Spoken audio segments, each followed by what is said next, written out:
Morte e ressurreição.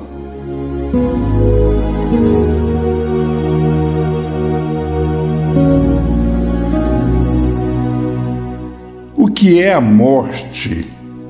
Falando de morte física, a morte é o fim da matéria, a falência de todos os órgãos do corpo e o apagão da memória e consciência, e por fim, a decomposição do corpo físico.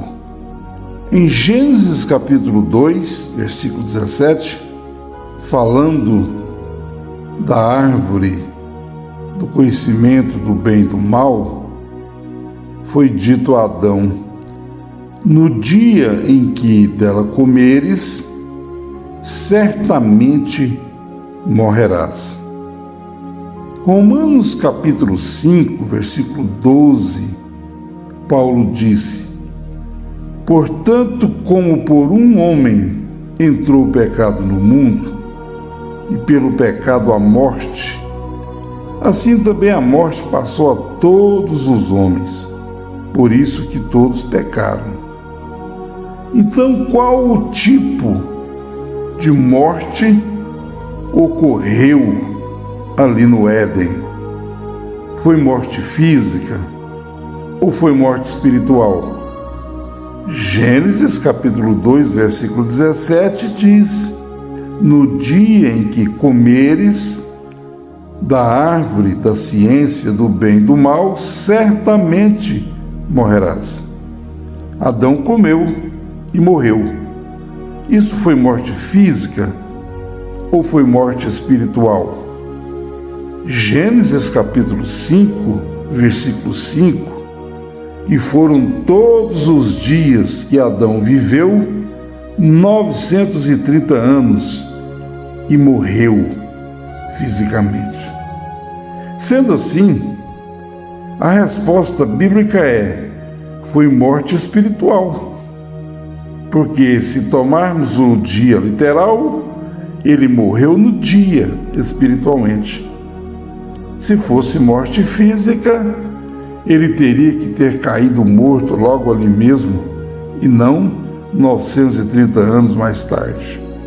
Então, se foi morte espiritual, temos que analisar que morte é esta.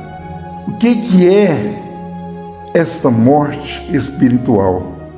Sem sombra de dúvidas, isto é, separação de Deus, inimizade com Deus, fim de um relacionamento com Deus, o qual Adão tinha na presença de Deus, fim da comunhão com Deus, separação, causado pelo pecado, por causa da desobediência.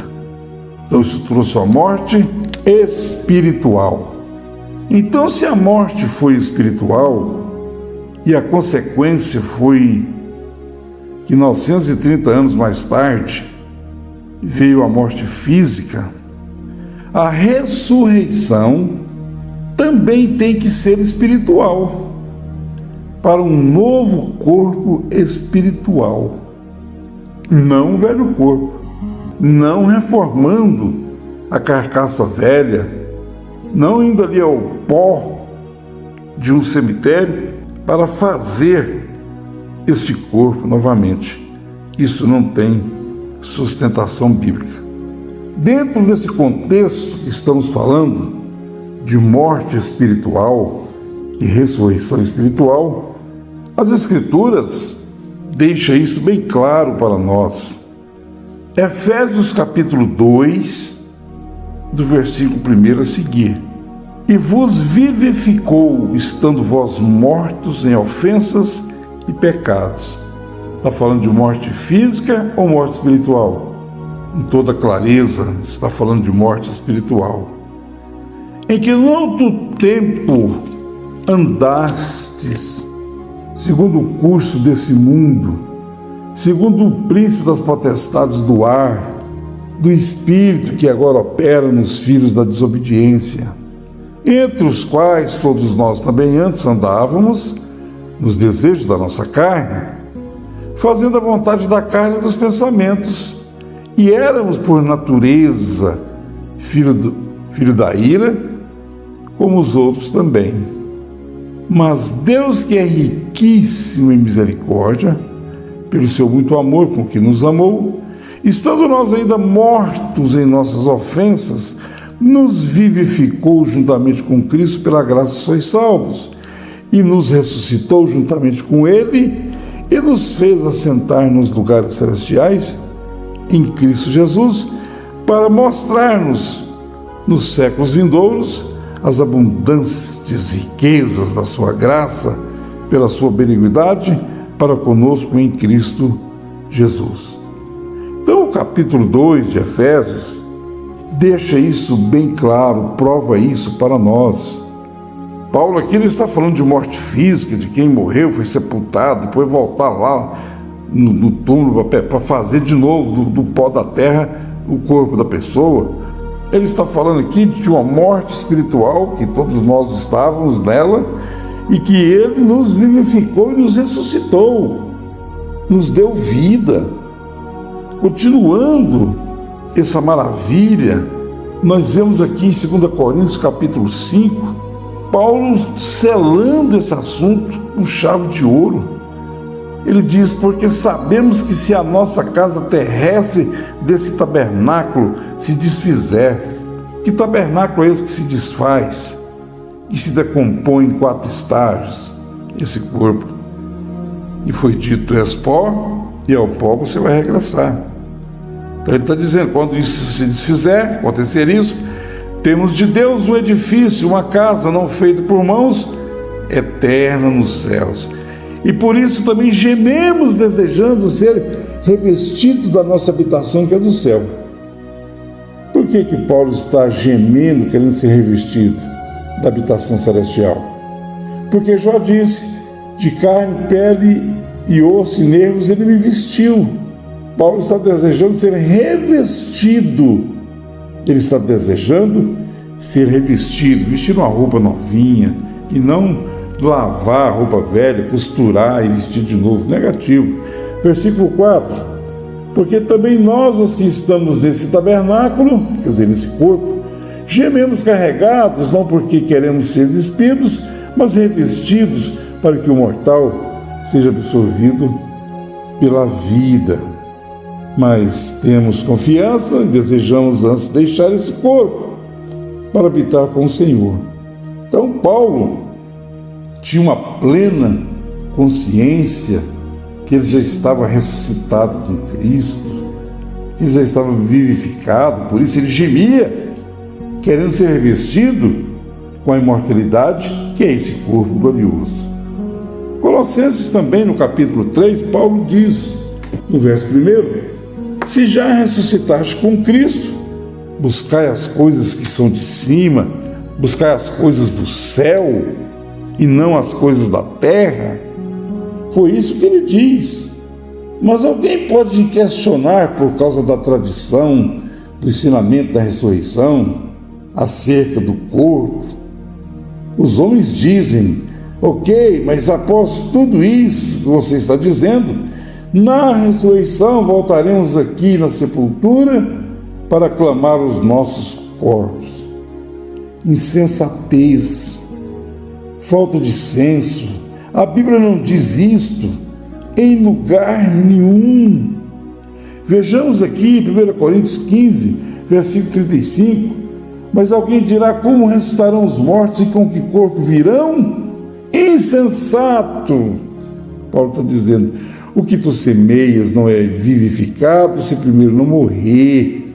E quando semeias, não semeias o corpo que há de nascer. Não é o corpo que você sepulta que vai sair, que vai nascer, não é. Ele está comparando isso aqui com a semente. E quando semeias, não semeias o corpo que há de nascer, mas o simples grão como de trigo ou de outra qualquer semente. 1 Coríntios 15, versículos 35, 36 e 37. Semeia-se corpo natural, ressuscitará corpo espiritual. Se há corpo natural, há também corpo espiritual. Insensatez pensar isto.